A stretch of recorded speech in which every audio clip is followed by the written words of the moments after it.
Manajemen komunikasi. Apa itu manajemen komunikasi? Menurut para Diwan, manajemen komunikasi merupakan proses menggunakan berbagai sumber daya komunikasi dengan seksama melalui adanya proses perencanaan, pengorganisasian, pelaksanaan, serta pengontrolan dari unsur-unsur komunikasi untuk mencapai tujuan yang telah disepakati. Sedangkan, menurut Libler dan Barker, manajemen komunikasi merupakan proses sistematis antara anggota organisasi dalam melaksanakan fungsi manajemen dengan tujuan untuk menyelesaikan pekerjaan melalui adanya proses negosiasi pengertian antara satu individu dengan individu lainnya untuk mencapai tujuan yang telah disepakati. Melalui beberapa pengertian para ahli, dapat disimpulkan bahwa manajemen komunikasi merupakan suatu proses timbal balik antar individu dalam menyampaikan suatu informasi dengan adanya tahapan tertentu sehingga dapat mencapai tujuan bersama atau yang telah disepakati. Konsep manajemen komunikasi dipahami sebagai suatu perspektif dalam mempengaruhi orang lain.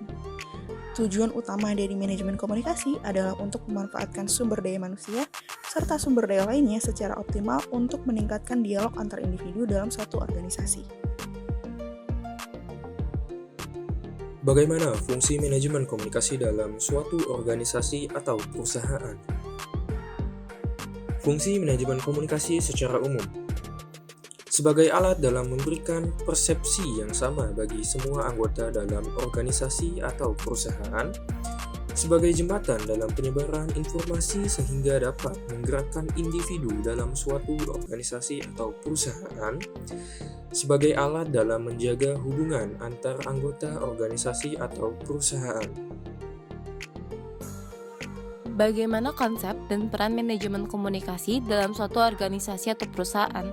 Konsepnya ialah bagaimana suatu kegiatan dilakukan secara sistematis dan terstruktur yang sangat berperan penting dalam jalannya suatu perusahaan atau organisasi. Manajemen merupakan hal yang sangat krusial yang harus dimiliki oleh setiap perusahaan, karena tanpa adanya manajemen yang baik, maka keberhasilan rencana kerja dari suatu perusahaan tersebut akan sulit dicapai.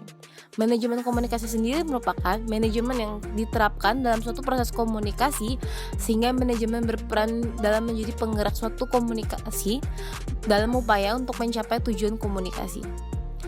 Lalu, komunikasi memiliki keterkaitan yang sangat erat dengan kepemimpinan. Maka dari itu, hal yang sangat penting yang harus dimiliki oleh seorang pemimpin ialah bagaimana seseorang itu memiliki kemampuan untuk berkomunikasi yang baik. Menurut salah satu tokoh yang bernama Harry Irwin mengatakan bahwa manajemen komunikasi dapat mempergunakan model, yaitu dengan berbagai cara. Cara yang seperti apa yang dimaksudkan di sini? Harry Irwin mengatakan bahwa manajemen komunikasi dapat mempergunakan model dengan cara mengembangkan individu pada perusahaan tersebut serta wajib konsisten dengan dua model, yaitu sebagai alat mengukur kekuatan dan kelemahan dari human system, dan model kedua dipusatkan pada strategi manajemennya.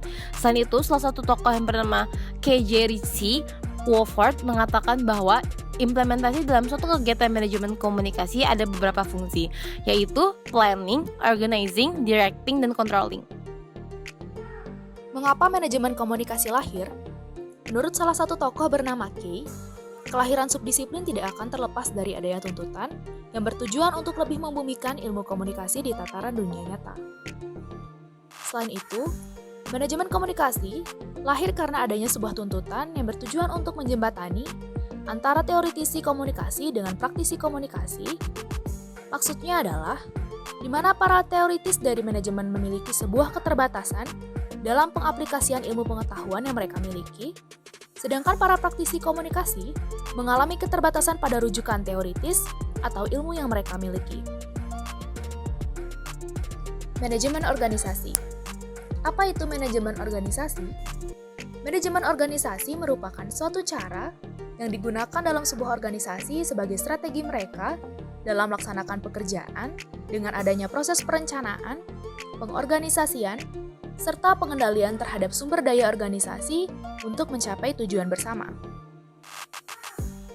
Definisi manajemen organisasi merujuk pada bagaimana seorang manajer organisasi mengelola sumber daya yang dimiliki organisasi serta memimpin keseluruhan jalannya organisasi dan anggota organisasi sehingga dapat terbentuk kerjasama yang efektif antar anggota organisasi. Manajemen organisasi menurut para ahli. George R. Terry, mengungkapkan bahwa manajemen organisasi merupakan suatu aktivitas perencanaan, pengorganisasian, penggerakan, serta pengawasan yang bertujuan untuk mencapai target organisasi. Sedangkan Henry Fayol menyatakan bahwa manajemen organisasi merupakan segala hal yang memiliki keterkaitan dengan perencanaan, mengorganisir, tenaga kerja, mengarahkan, mengkoordinir, melaporkan, serta menyusun anggaran. Berdasarkan beberapa definisi dari para ahli, dapat ditarik kesimpulan bahwa manajemen organisasi merupakan seluruh kegiatan yang berhubungan dengan adanya proses perencanaan, pengorganisasian, pengendalian, pengawasan, serta memimpin berbagai aspek dalam suatu organisasi dengan tujuan untuk mencapai target yang telah ditentukan. Bagaimana fungsi manajemen organisasi dalam suatu perusahaan atau organisasi? Fungsi manajemen organisasi dibagi menjadi 6 bagian. Yang pertama ada fungsi perencanaan. Manajer berperan dalam menentukan rencana serta mempersiapkan kegiatan organisasi atau perusahaan yang memiliki hubungan dengan sumber daya. Yang kedua ada fungsi pengorganisasian. Melalui fungsi ini, manajer berperan dalam membentuk kebijakan atau aturan yang terkait dengan sumber daya, sehingga kinerja terbaik dari anggota dapat tercapai. Yang ketiga ada fungsi kepegawaian. Dalam fungsi ini menjelaskan bahwa setiap organisasi atau perusahaan harus memiliki manajemen yang baik sehingga suasana kerja yang sehat dapat terbentuk dan mempengaruhi kinerja anggota yang dapat meningkat. Yang keempat ada fungsi pengarahan. Seorang manajer berperan dalam memberikan pengarahan kepada anggotanya sehingga tercipta kinerja anggota yang sesuai dengan tujuan bersama. Yang kelima ada fungsi kontrol. Manajer berperan dalam mengendalikan setiap kegiatan dalam organisasi atau perusahaan yang berhubungan dengan sumber daya. Yang terakhir ada fungsi motivasi. Manajemen organisasi atau perusahaan berperan dalam memberikan motivasi kepada anggotanya sehingga para anggota dapat bekerja dengan lebih baik. Mengapa diperlukannya manajemen organisasi? Yang pertama, tentunya untuk mencapai tujuan di mana seorang leader di suatu organisasi sangat dibutuhkan agar mencapai tujuan dari organisasi tersebut. Yang kedua, untuk menjaga keseimbangan di antara tujuan-tujuan, sasaran-sasaran, dan kegiatan yang saling bertentangan dari pihak-pihak yang berkepentingan dalam organisasi. Yang ketiga, untuk mencapai efisiensi dan efektivitas di mana hal yang dimaksudkan ialah untuk mengupayakan pencapaian tujuan dengan metode yang benar dengan hasil yang baik. Pada intinya, adanya manajemen komunikasi dan manajemen organisasi merupakan satu hal yang sangat penting untuk dimiliki oleh organisasi atau perusahaan.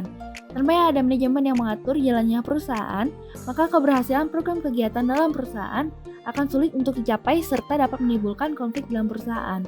Manajemen komunikasi dan manajemen organisasi merupakan satu hal yang tidak bisa dipisahkan, karena saling berkaitan satu sama lain. Komunikasi yang baik dalam suatu perusahaan juga harus didukung dengan adanya manajemen yang baik, sehingga dapat menciptakan kesatuan yang bertujuan untuk mencapai target bersama suatu organisasi atau perusahaan. Maju di kelasku.